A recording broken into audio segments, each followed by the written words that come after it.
नमस्कार दोस्तों, स्वागत है आपका हिंदी नॉलेज शो में। तो दोस्तों, अब से कुछ महीने पहले जब ये ऐलान हुआ कि फ्रांस के राष्ट्रपति इमैनुअल मैक्रो इस बार के 26 जनवरी के हमारे समारोह में मुख्य अतिथि होंगे, तो कई लोगों ने सिर्फ इसे ऐसे लिया कि बस वो तो भारत घूमने आ रहे हैं और भारत ने भी उन्हें बस इसलिए बुला लिया है क्योंकि अमेरिका के राष्ट्रपति जो बाइडेन चुनाव के कारण भारत के इस दौरे पर नहीं आ पाएंगे। कुछ ऐसे ही अटकलें चल रही थी, यानी कि इस दौरे को बहुत ही ज्यादा हल्के में लिया जा रहा था। लेकिन पिछले 24 घंटों में जो डील हुई है भारत फ्रांस के बीच में, वो तो बहुत ही ज्यादा शॉकिंग है और इससे ये भी पता चलता है कि दोनों देश इस सब की तैयारी बहुत ही ज्यादा लंबे समय से करते आ रहे थे। लेकिन ये डील है क्या, वो तो मैं आपको बताऊंगा ही। साथ ही आपको जानकारी ये भी दे दूं कि इस डील को बताने के बाद मैं आपको एक अपडेट भी दूंगा। दरअसल आपको याद होगा कि कल मैंने आपको खबर दी थी कि भारत और फ्रांस के बीच में एक 130 किलो न्यूटन के इंजन की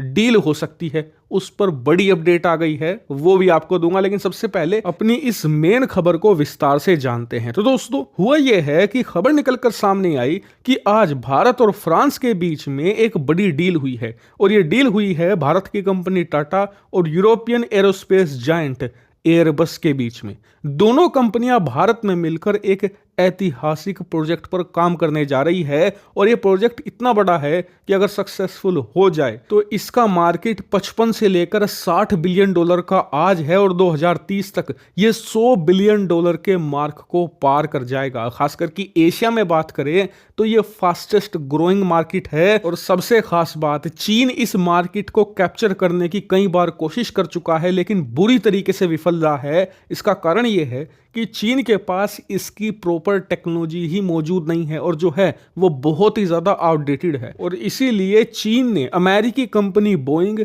और यूरोप की कंपनी एयरबस, जो दुनिया की दो सबसे बड़ी एरोस्पेस जायंट हैं, इनके साथ डील करने की कोशिश करी कि आप हमारे देश में ये प्रोडक्ट बनाइए, आप हमारे देश की कंपनियों के साथ मिलकर बनाइए। लेकिन अमेरिका और यूरोप को चीन पर शक था, इसीलिए कोई भी डील नहीं हो पाई। इसके बाद चीन ने क्या किया, अपना पुराना पैतरा अपनाया, बोइंग और एयरबस के सीक्रेट चुराने की कोशिश करी और फिर अपनी इस चुराई गई टेक्नोलॉजी से अपना ये प्रोडक्ट तैयार करने की भी कोशिश करी, लेकिन ये बुरी तरीके से फेल हुए।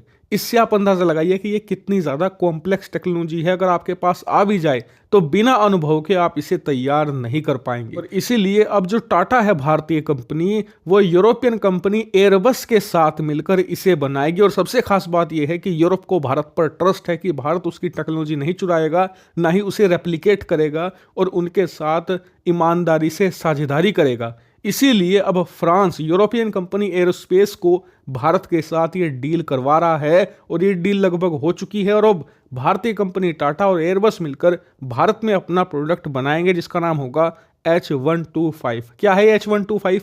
दरअसल ये एक सिविलियन हेलीकॉप्टर है। जी हाँ, हम हेलीकॉप्टर की बात कर रहे थे अब तक। इसका मार्केट अभी 60 बिलियन डॉलर का है और 2030 तक 100 बिलियन डॉलर के पार चला जाएगा। और अब सिविलियन जो हेलीकॉप्टर है, भारत में उनकी मैन्युफैक्चरिंग होगी और भारतीय कंपनी टाटा भारत में ही इन हेलीकॉप्टर को बनाकर बेचेगी भी और दुनिया भर में एक्सपोर्ट करेगी। और सबसे खास बात क्या है, दरअसल चीन को इस मार्केट का कुछ भी अता पता नहीं है कि हेलीकॉप्टर कैसे प्रॉपर्ली बनाए जाते हैं, हाई क्वालिटी के हेलीकॉप्टर कैसे तैयार होते हैं। खासकर कि जो वहाँ के मिलियनेयर हैं, बिलियनियर्स हैं, उन्हें भी हेलीकॉप्टर चाहिए और इसीलिए भारत के अंदर जब ये बनेंगे तो भारत से चीन में भी एक्सपोर्ट होने की पूरी संभावनाएं हैं और भारत को मोटी कमाई हो सकती है चीन से। लेकिन आपका सवाल होगा कि भारत में ये बनेंगे तो इससे भारत को क्या फायदा होगा, क्योंकि भारत के जो अमीर हैं उनके पास जाएगा, आम नागरिकों को क्या फायदा? तो बहुत सारा फायदा है।